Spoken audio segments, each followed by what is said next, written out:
Ready? Okay, Chad, you can explain what actually happened on the night of the murder. Well, basically, I come outside, and then this is just like a briefing what happened. I come outside, and then the boy, he come out, and he had a knife in one of his hands. And then I come over, and then, did he get me? He got me first, didn't he? Yeah, I think he got me first, and then and then he stabbed someone else. He stabbed Dean. And then I think Rob come in to try and tackle him with the knives. Rob tried to get the knives off him, and then unfortunately Rob obviously got stabbed like 4 times. He got stabbed in the chest, and then he got taken up, we took him away.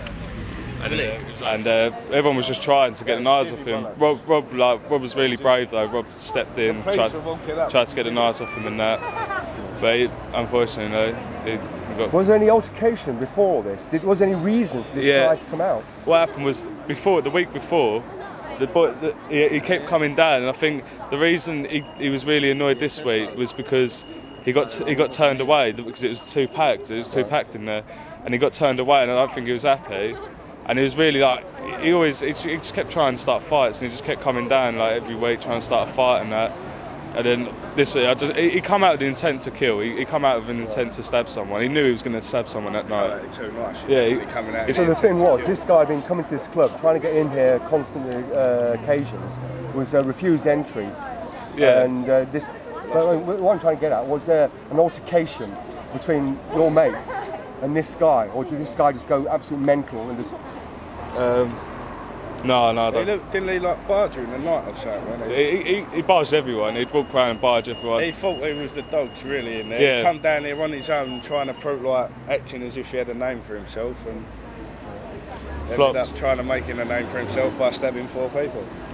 But no, he hasn't got a name now though. His name is Scum really. He's Scum. I hope he rots in prison. He's not got a name now, he's got a label, and his label was Scum.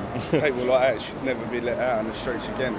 I hope he rots in a jail cell for the rest of his life. And we see him. I saw him at the hospital when I got up there. And he was laughing in the back of the ambulance, like had no remorse. He was shouting out like, fuck your mums. I hope all your mates die and all this.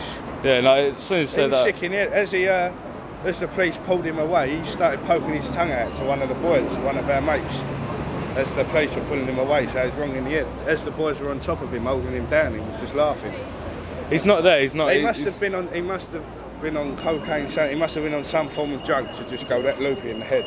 Right. Well, I have to say, I mean, it's good that you didn't actually retaliate. We had him pinned down. You didn't turn the knife. The 2 boys that did that, I've got the utmost respect for the 2 boys. Well, I've got a lot of respect for Rob. It was dangerous, but at the same time, it was brave. Like to dive on top of someone like.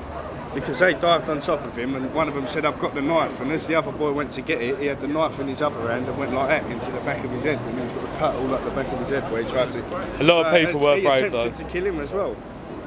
It was just a random swing. If he caught him somewhere there could have been much more lethal.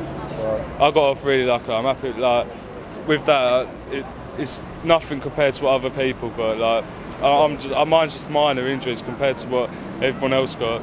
It's Rob's family though. It's all about them. Well, really, I do hope if you're free on Tuesday. Yeah, I'm going up to City Hall. Come down to City Hall. Yeah, I'm going to come down. We'll rock the boat with Boris Johnson and get him out there. See what he has to say about this. And also send a message to Brown as well, the Prime Minister, to get him down there to explain to you guys what's actually happening in this madness in London. Yeah, definitely. I'll definitely be down there. Well, thanks a lot. Thanks a lot. Take care, guys. Take care. Take care, guys. See you around. You want to go to the camera? Yes. Well, there you go. It's quite clear what's actually happening in this capital city. Both Brown and Boris Johnson can't be here on this day to actually pay tribute to the guys that took the knives off this madman and also give comfort to the family. This immigration problem in this capital city of ours has got to stop.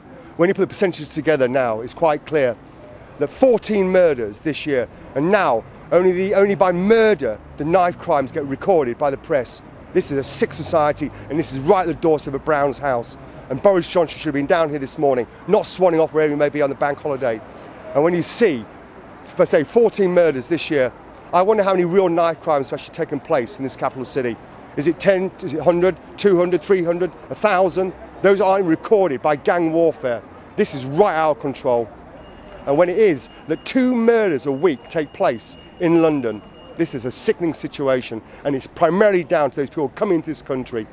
And it's not all just the fact of the white people create these problems as well, but the majority, 75%, are done by ethnic minorities. And when only 33% of the population of London is ethnic minority, the crime figures speak for themselves. And the police are being brought off of these sort of real police issues onto statistics for the government to make sure enough cars are nicked, enough motorists are nicked, people that do a petty crime is nicked. But when it comes to murder, the police seem to have their hands tied by government statistics, and this is totally wrong. Boris, you better do something about this.